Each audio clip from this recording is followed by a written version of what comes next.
guys?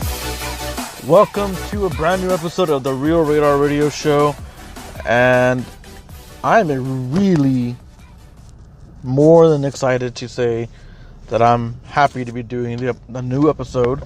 It hasn't been that long. It's been maybe a couple of weeks, but nonetheless, I'm happy to be doing another show today. A lot has happened since the last time we spoke. A lot has happened since the last time things have happened. Things have transpired. Trailers have dropped. Trailer descriptions have dropped. New news about new movies have come out. Moreover, a lot of things have happened, and I want to start off today's show by mentioning that I guess in a weird way, I'm not trying to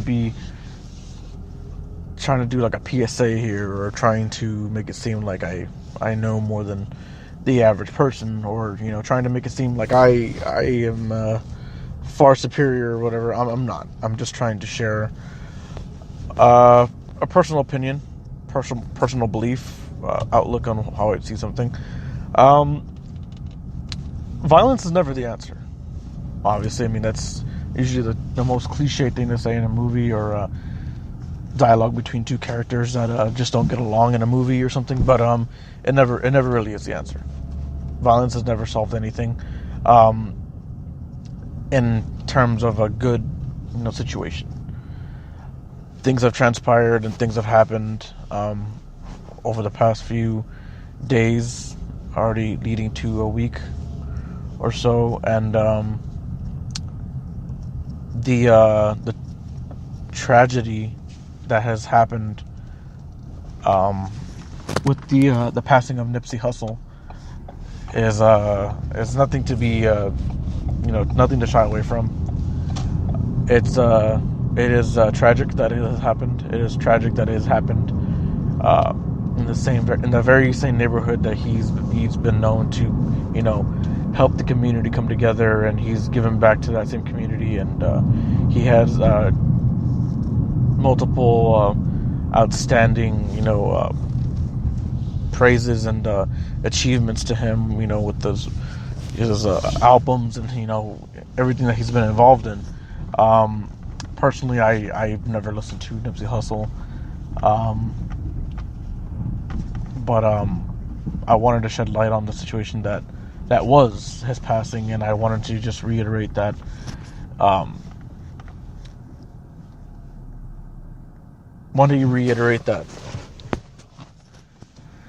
I guess as tragic as it is, and as tragic as these events have unfolded, I just wanted to just kind of just spread the whole word of positivity, and just being there for one another, and talking to somebody when you need to, and maintaining a good and healthy relationship with one another, and treat each other the same way you would want to be treated, the same kindness and the same act of sincerity and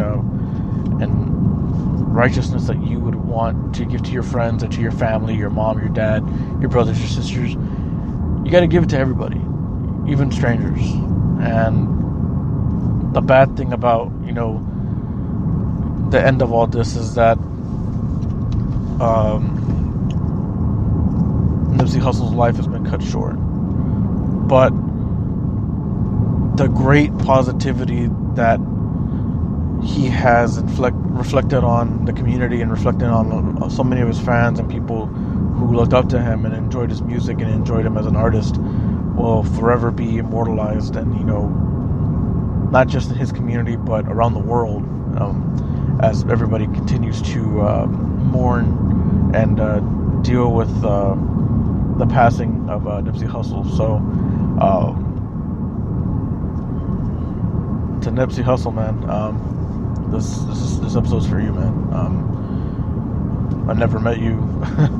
I've never decided to I guess cross my mind to think that you were more than just an entertainer and an artist, but the positive, opportunities that you provided for the community and that you've given to individuals, and you've shared, knowledge and, your wisdom about being a positive influence for just more than everyone around you. This has been a tremendous loss for everybody, and I would agree that everybody would agree with me when I say everyone's gonna miss you.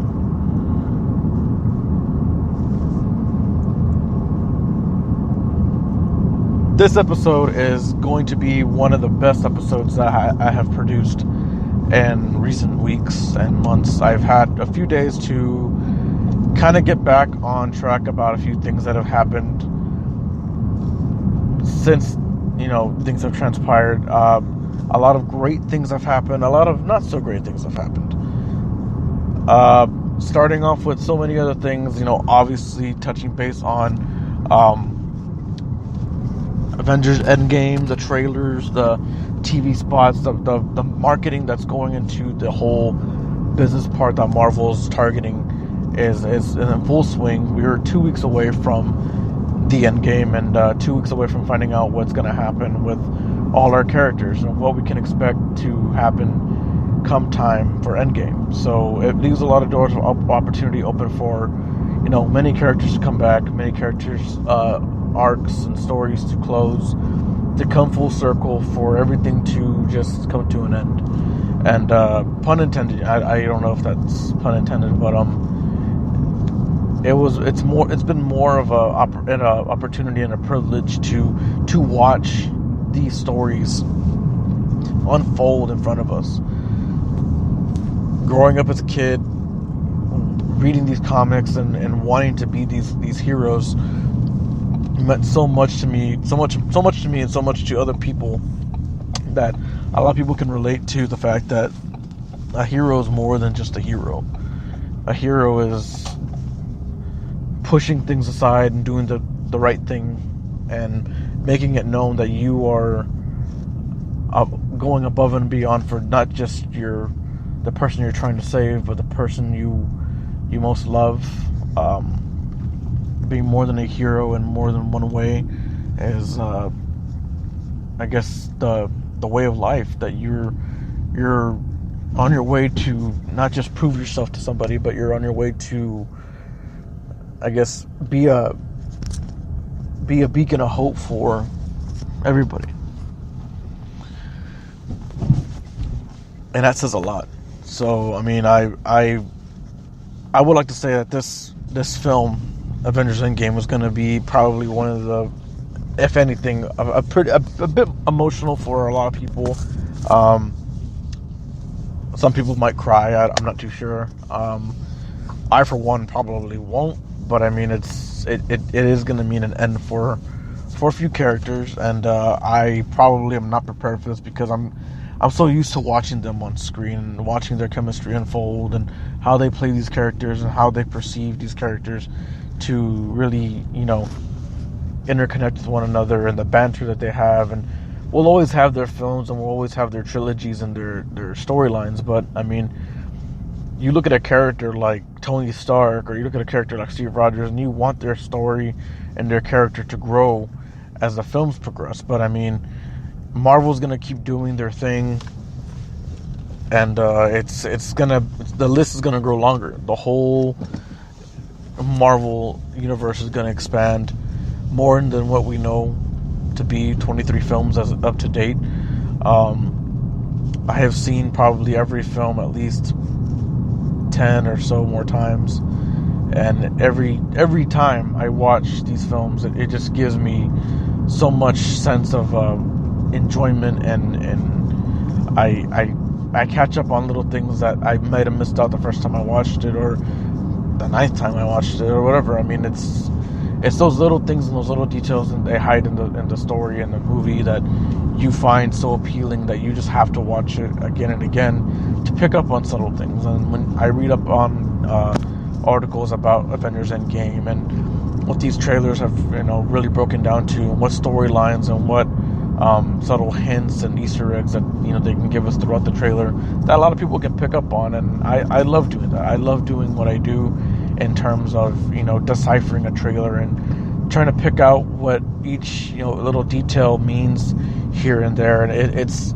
amazing feeling to know, because you study this this trailer and this storyline, and you study everything that comes from it, and you can't help but have this sense of enjoyment and this feeling of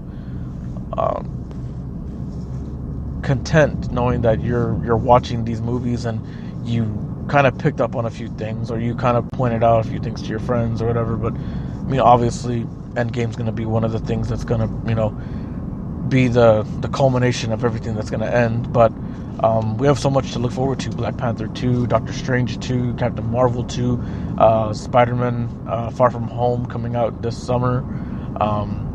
We got a lot of stuff to look forward to, and a lot of great things coming down the pipeline. Not just from Marvel, but I wish I could say the same for DC. But as DC has kind of been toying with the fact that they've been doing these character films, they've been doing these team-up films, they've been doing Batman, and they've been doing Man of Steel, they've been doing Wonder Woman. I would have to say that Wonder Woman is probably the most successful DC film that they have produced, because it just meant so much to a lot of young women and a lot of little girls around the world who idolize Wonder Woman, and gave them that sense of security, knowing that there's a superhero that represents them for being a strong individual and being independent and being as brave as they are. And I feel like DC is still trying to not so much trying to play the catch-up game to Marvel, because Marvel is just a massive juggernaut on its own, as in terms of how they tell stories and how they keep everything close to the heart, and how they keep things so secretive that keep fans wanting more and more.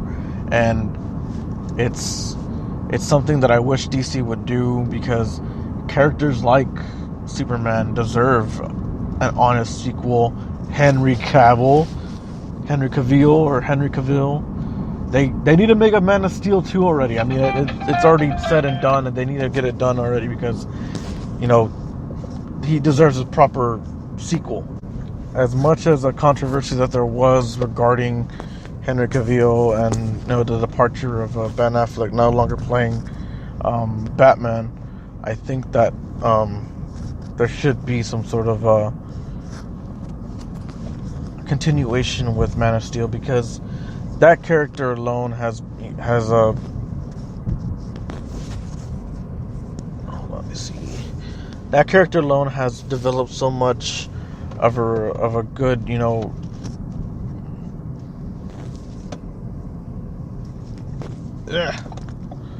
of a good storyline and a good thing for people to follow. And I think he deserves that that sense of security, knowing that he has a great storyline and so much more to talk about and tell and unravel in the DC universe. Because if they go ahead and make an Aquaman 2, then so be it. Wonder Woman's obviously getting her sequel next year. We're gonna have to wait a whole another year till we get at least a trailer for that movie. So there's that. Justice League was a hit and a miss. There's a Snyder Cut. There is a Snyder Cut. They don't want to release a Snyder Cut. I mean, I obviously know that there is a slight significant difference. Not slight, but there is a significant difference between Joss Whedon and Zack Snyder.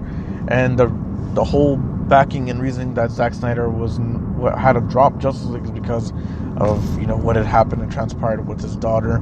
And that's totally understandable. You take a director from his caliber and he has to walk away from a film as massive as Justice League to focus on personal family time and to deal with what had happened. You pass the reins on to Joss Whedon, who has been behind Buffy the Vampire Slayer, and who's been behind other things like Alias, and he's done a lot of J.J. Abrams-esque types of projects. for goodness sakes, man, he did Avengers. So I mean, there was the gleam of opportunity and the hope of the sense of hope that he was going to turn the Justice League into something more, proactive, in a sense that they can garner off the success of Joss Whedon and how he approached Avengers and how well that was put together with Marvel. And I guess DC just, I don't know if it just flailed out or it just wasn't working out story detail wise, or how things transpire over there at DC. And I would like to believe that the whole premise and the whole lead up to there being a great DC film is that they would have to ultimately band together and really hunker down about detail and storyline, and kind of give the whole feeling of there being more than just a superhero movie, but more of a character-driven story where you take somebody like Batman, who has been recasted so many times, and now that Affleck's out and Matt Reeves is directing the Batman, we don't know who's going to step up into the role of Batman. So I mean, there's so much to thrive off of. You got so many other actors who can be well suited and well prepared to take on a character such as Bruce Wayne, to take on a character such as Batman, because there's a lot of responsibility that goes into it. Christian Bale committed 3 films into the Nolan-esque trilogy that was The Dark Knight. There was so much that it had transpired and gone on with Christian Bale, and the involvement of Heath Ledger, and then the passing of Heath Ledger ultimately, in the end, affected the fact that Joker could no longer be implemented as a character in the Dark Knight films due to Heath Ledger's passing. Unfortunate, yes, and I would like to say that it was probably one of the best performances I've ever seen from anybody. I mean, if there was if anyone was to ask me if there was an actor whose performance really blew me away, I would have to say Heath Ledger's Joker, because, and as cliche as that sounds, he really did give everything he had for that role. And you take an actor with his qualities and his his way of approaching this madness, psychotic sense that the Joker had, that he envisioned for his character. He really brought it, and he showed it to us, and he let us see. He peeled back the layer of crazy that he was going for, and he showed it to us, and we all fell in love with it. Everybody did. It was unfortunate that his passing had happened due to that being one of the last completed films that he did before he had left us, and there's just so much to thrive off of with Joaquin Phoenix's Joker now coming out pretty soon. I mean, it's mind-boggling to think that this whole conversation of Marvel and DC never leaves my mind, because it never surprises me how Marvel can throw out these really well-crafted, well-put-together trailers, and they have this whole Marvel mega mind of how they transpire and they progress from film to film to make the next film even more better than the last film. And then you take something like DC, and it's molded, and it's growing, and it's got an amazing rich history, and it's got a great significant backing by fans and everybody alike. But there's just something about these films that just aren't taking off as I had pictured it, monumentally. And in the long run, these films will forever be, put together as part of the DC universe, yes. But with Ben Affleck out as Batman, you have to recast a big major role for someone to take on that character. And what really boggles me in my mind also about the DC universe is that they have the Joaquin Phoenix Joker movie coming out this year. and supposedly this isn't part of the DC universe. I mean, I guess it is in some, alternative way, or this is another alternative timeline, or a different era where the Joker is crafted from this one point in time, and maybe leads to another involvement of how he's perceived in another story arc. So I mean, there's a lot to go off of. Granted, the trailer for the Joker looks really great. It looks really promising. I'm very excited for this. Joaquin Phoenix is actually very detail oriented with the character and how he actually approached this method acting, of how he was able to kind of mold it into his own, which everybody does. But I mean, I think when it comes to terms of how down to earth and how relevant that these characters are for fans and everybody around who know these characters around, it means a lot knowing that we already see how Heath Ledger has approached the Joker. We already seen how Jack Nicholson and Cesar Romero have approached the Joker, and then now we're seeing it in how it's all coming together for Joaquin Phoenix, who is taking a great deal of detail on how he's carefully, strategically molding it to be his own, and it looks really great. It looks fantastic. So I'm very excited about that. If you guys haven't had a chance to go check out the trailer for the Joker with Joaquin Phoenix, it's phenomenal. You guys gotta check it out. It's literally everywhere that you can find it, on any social media or YouTube or anything that you can get your hands on. It's truly out there. So you guys gotta check that out. Avengers Endgame trailer, the TV spots, the international trailers are made available online, ready for everyone to check out.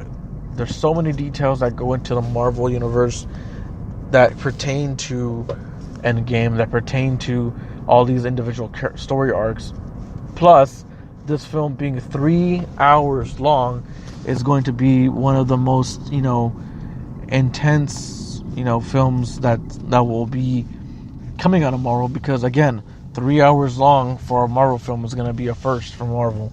And and I know that everybody who is a Marvel head and is totally involved with how Marvel is perceiving these things, it's exciting to know how great and how well this movie is going to transpire, especially a 3 hour long movie that people have been clamoring for. Marvel fans, get excited with a 2 hour movie, being produced from Marvel. And you take another movie like Avengers Endgame and you bring it to a point where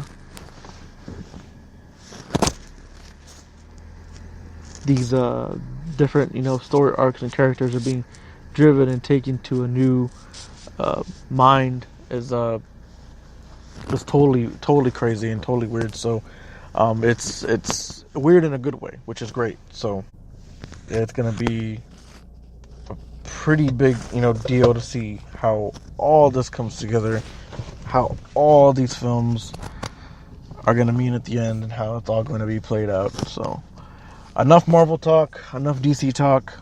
I talk Marvel, DC all the time.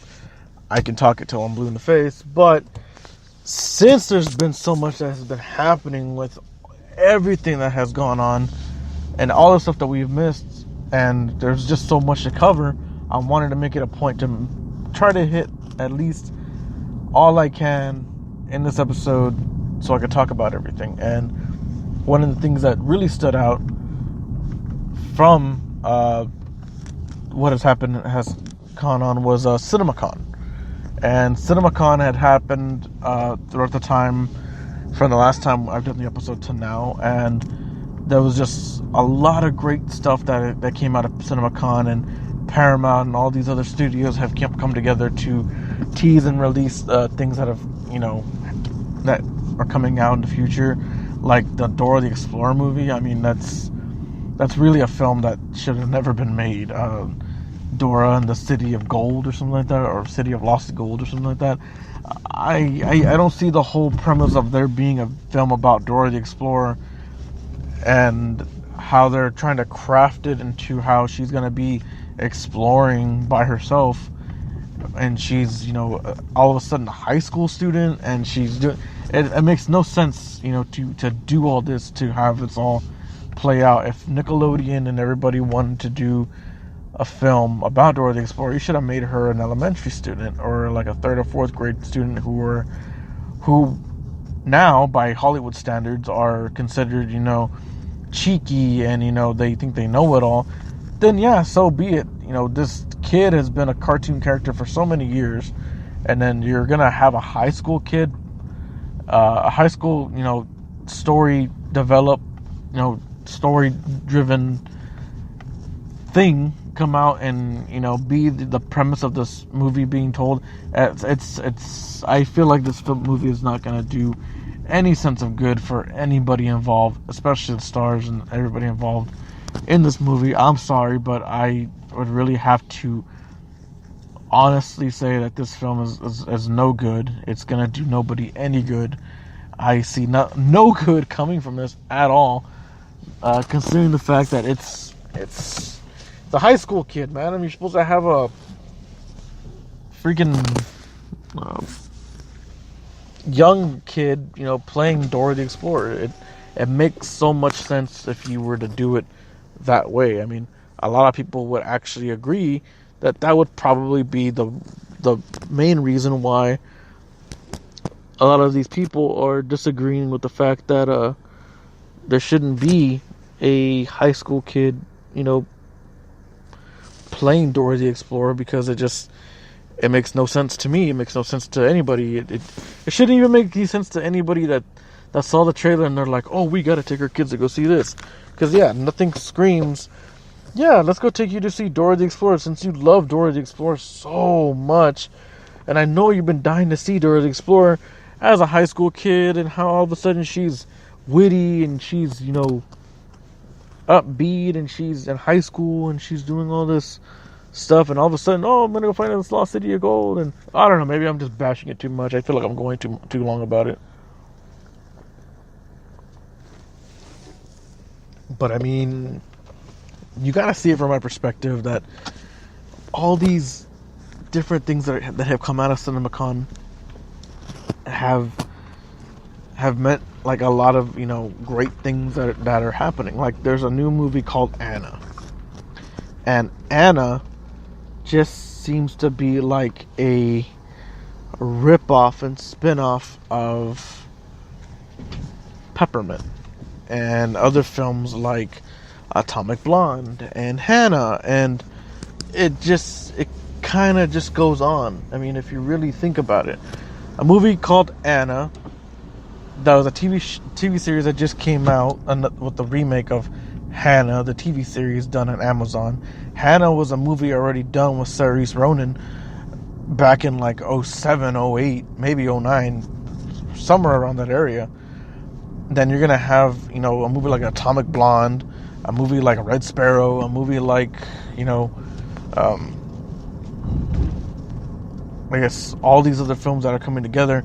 They're basically telling the same thing about how, you know, there's a woman who's obviously an assassin, and she can throw and hurl these like 250-pound guys over her shoulder and be some sort of assassin and stuff. I don't have anything against there being a woman assassin. I have nothing against there being any type of woman empowerment, there being anything, how I'm saying that there only needs to be, like, you know, action movies with males. I'm just saying that, you know, this film that's being made that's called Anna has already been done by Atomic Blonde, has been done by Peppermint, has been done by Hannah, has been done by all these other films, and is just basically a retelling of, well, all these movies that I had just listed. I mean, if you really pay attention. So it's all just conspiring to be this one big old, like, bleh. So, I mean, I don't know if it's something that people would agree. So the premise and the whole trailer breakdown of Anna goes like this. Anna is a supermodel, runway model, magazine model, Instagram model, whatever the case may be. She's a model of some sort. And all of a sudden, she is hoisted and turned into an assassin by some weird fucking way. She's all of a sudden an assassin. So, and the film also stars Cillian Murphy and Luke Evans, who, by the way, have top billing for this fucking movie. And you tell me if I'm wrong. I mean, if the movie stars this girl who plays Anna, and you're giving the top billing to Cillian Murphy, who hasn't had a top movie in years, who's been a great supporting actor, who's done tremendous work on Red Eye with Rachel McAdams, who did a great stint as Scarecrow in Batman Begins and The Dark Knight. You're going to give him top billing along with Luke Evans. Luke Evans, who had Dracula Untold, who had a really bad Rotten Tomatoes and review on Dracula Untold. Nonetheless, he played a great bad guy on what was it, Fast and the Furious 97 or whatever the fuck movie they're on. Yeah, that's great. Give them both top billing when you have a female who's leading this film, who's supposedly supposed to be the star of the movie, and, well, obviously playing that title character of the movie, and you're going to give them top billing? I mean, I get it. They're more relevant actors. You have an unknown actress who's never been in anything major or anything, top, seeded or top, generated film starring her or anything remotely, close to what she's been in. Give her a role in this movie to play the title character, and you're not going to give her the lead on, on at least on the fucking credits or the poster. I mean, that's kind of ridiculous. I mean, that's like saying you're gonna have a movie with Jack Nicholson and Miley Cyrus, and you're gonna give the top billing to Miley Cyrus. I mean, who the fuck in the right mind would do something like that? Jack Nicholson is a treasure. Jack Nicholson has been doing it for years. Jack Nicholson is fucking Joker. Jack Nicholson is everything that you can imagine. He's fucking insane. He's one of the premier actors of our time. He's one of the most treasured and premier actors of our time. Does he act anymore? No. Has he retired since then? Yes. Does he need to act, or does he need to work? Fuck no. If I had Jack Nicholson money, I'd say fuck off. I wouldn't fuck around with anybody or be anyone somewhat involved in anybody's shit because I'm fucking Jack Nicholson. I don't have to. I don't have to deal with that bullshit because fucking Jack Nicholson. You got that Jack Nicholson money. You don't gotta fuck around and do shit for people. You don't gotta act in movies anymore. Look at that horse face actress. Fucking what's her face? Cameron Diaz. Cameron Diaz doesn't act anymore. Cameron Diaz retired from acting. Quote unquote, retired from acting. Who in their right mind is gonna retire from acting? Especially Cameron Diaz. Cameron Diaz hasn't been in anything relevant hasn't been in anything relevant or somewhat relevant in the past, I don't know, how many years? The last thing she was in was like, what, Night and Day with Tom Cruise, and we all know how that played out. So, I mean, honestly, truthfully, I mean, it's, my point being there is, if you do a movie with Jack Nicholson and Miley Cyrus, and you give top billing to Miley Cyrus, the same girl who's twerking and sticking a foam finger in her butt crack with her tongue out, I don't know, kind of just throws off the whole thing of there being a whole movie with just them two. I'd be sick to my stomach. But that's the point that I'm trying to get across. Anna is this movie that has been retold all over again, who's, trying to figure out how she became an assassin from a model, and the chick looks like she weighs like 90 pounds, 100 pounds, and she can toss guys over her shoulder, and I don't know.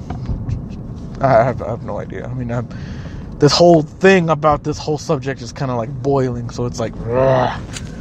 But I'm not going to waste my time on it because there's so many other great things that came out of CinemaCon, and two of the things that I want to reiterate right now, since it's been, a great deal of time that people can start talking about it. Not that a lot of people were talking about it when it first came out, but not a lot of people know about what it transpired and the trailer descriptions and everything that I'm about to talk about and all this juicy shit that has happened at CinemaCon.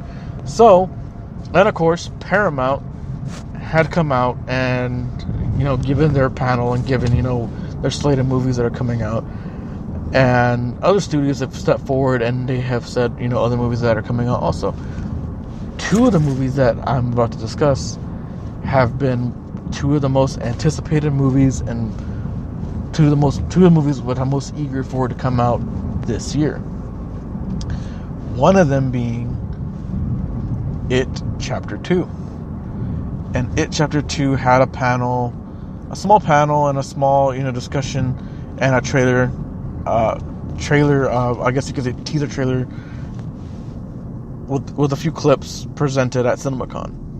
So the description was not much of a trailer of a description change from the original film of what we had already seen with Beverly Marsh, who has grown up and has gone back to the house where she grew up with her father, who was abusive and who treated her very bad.